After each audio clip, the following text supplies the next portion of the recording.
दोस्तों दूसरे दिन केएल राहुल के शतक के बाद जसप्रीत बुमराह ने गेंदबाजी में बरपाया कहर। और दोस्तों दूसरे दिन का खेल खत्म होने के बाद पहला टेस्ट मैच और भी रोमांचक हो गया।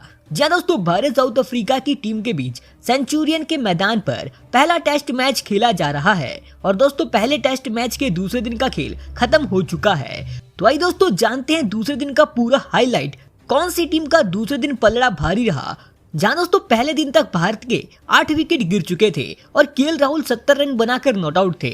और जब दूसरे दिन केएल राहुल और मोहम्मद सिराज भारत की पारी को आगे बढ़ाने उतरे तो फिर इन दोनों बल्लेबाजों ने भारत की तरफ से कमाल का प्रदर्शन करा और दोस्तों भारत का स्कोर 200 रन के पार पहुंचा दिया था। जहां एक तरफ मोहम्मद सिराज केएल राहुल का पूरी तरह साथ दे रहे थे तो दोस्तों केएल राहुल भारत की पारी को काफी तेजी से आगे बढ़ा रहे थे।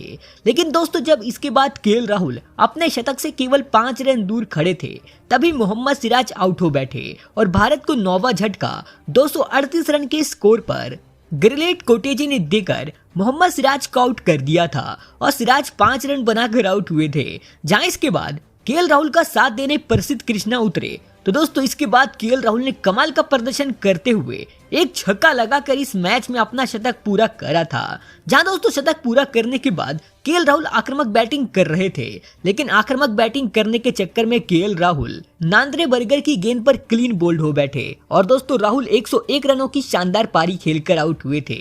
और दोस्तों भारत की टीम ने अपनी पहली इनिंग में 245 रन बनाकर ऑल आउट हो गई। जहां दोस्तों भारत की तरफ से केएल राहुल ने पहली इनिंग में शतक जड़ा तो दोस्तों इनके अलावा विराट कोहली ने 38 रन बनाए थे तो श्रेयस अय्यर ने 31 रनों की पारी खेली। जहां अफ्रीका की तरफ से कगिसो रबाडा को 5 विकेट हाथ लगी थी, नादिर बर्गर ने 3 विकेट चटकाए और मार्को यंसन और कोटेजे को 1 विकेट हाथ लगी थी। और जब इसके बाद साउथ अफ्रीका की टीम अपनी पहली पारी की शुरुआत करने उतरी तो फिर दोस्तों उनकी शुरुआत इस मुकाबले में बेहद ही खराब रही थी, क्योंकि दोस्तों 11 रन के स्कोर पर ही मोहम्मद सिराज ने अफ्रीका को पहला बड़ा झटका देते हुए एडन माकरम को आउट कर दिया था और माकरम केवल 5 रन बनाकर आउट हुए थे और भारत की शुरुआत इस मुकाबले में काफी धमाकेदार अंदाज में हो गई थी। लेकिन दोस्तों एक तरफ इस मुकाबले में डीन एल्गर काफी तगड़ी बैटिंग कर रहे थे और भारत के गेंदबाजों को पूरी तरह परेशान करके रख दिया था, क्योंकि दोस्तों वो इस मुकाबले में एक के बाद एक काफी तेजी से रन बना रहे थे और एक के बाद एक बेहतरीन चौके जड़े जा रहे थे।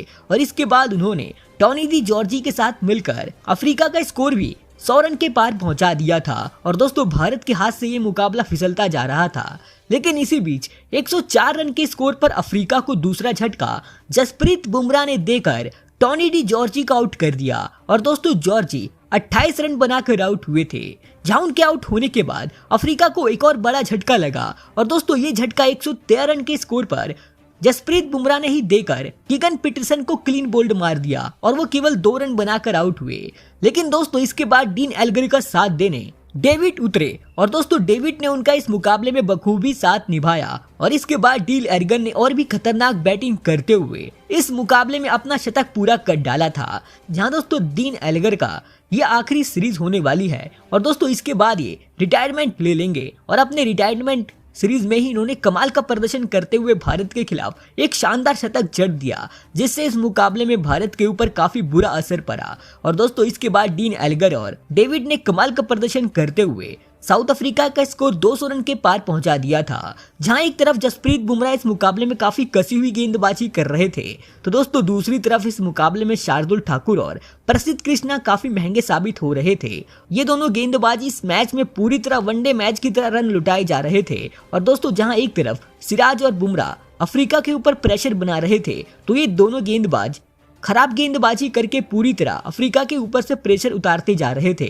और इस मुकाबले में भारत की टीम लगातार पिछड़ती जा रही थी। और इसके बाद डेविड बेडिंघम ने भी अपने 50 रन पूरे कर डाले थे और भारत के ऊपर पूरी तरह दबाव बन चुका था। लेकिन दोस्तों इसके बाद भारत को एक के बाद एक 2 बड़ी सफलता मिली। जहां इसके बाद 244 रन के स्कोर पर मोहम्मद सिराज ने डेविड को क्लीन बोल्ड मार दिया और दोस्तों डेविड 56 रन बनाकर आउट हुए। तो दोस्तों इसके बाद प्रसिद्ध कृष्णा ने अपने टेस्ट करियर का पहला विकेट लेते हुए काइले मैरिन को आउट कर दिया और दोस्तों वो 4 रन बनाकर आउट हुए और दोस्तों साउथ अफ्रीका के 5 विकेट 249 रन के स्कोर पर गिर चुके थे। लेकिन दोस्तों इसके बाद जब साउथ अफ्रीका ने 256 रन बना लिए थे 5 विकेट के नुकसान पर और 66 ओवर का खेल हुआ था, तब वहां पर खराब रोशनी की वजह से इस दूसरे दिन के खेल को वहीं रोक दिया गया, जहां साउथ अफ्रीका की तरफ से टीन एल्गर 140 रन बनाकर नॉट आउट खड़े हैं, तो मार्को येंसन ने भी 3 रन बनाए हैं और वो भी नॉट आउट हैं। तो भारत की तरफ से जसप्रीत बुमराह और मोहम्मद सिराज को 2-2 विकेट हाथ लगी है, तो प्रसिद्ध कृष्णा ने भी 1 विकेट चटकाया है। जहां दोस्तों इस समय साउथ अफ्रीका के पास अब 11 रनों की बढ़त हो चुकी है। लेकिन दोस्तों कल भारतीय टीम कमाल की गेंदबाजी करके साउथ अफ्रीका को जल्दी ही पवेलियन का रास्ता दिखा सकती है। ऐसे में दोस्तों इस टेस्ट में अभी तक साउथ अफ्रीका की टीम थोड़ी सी आगे चल रही है।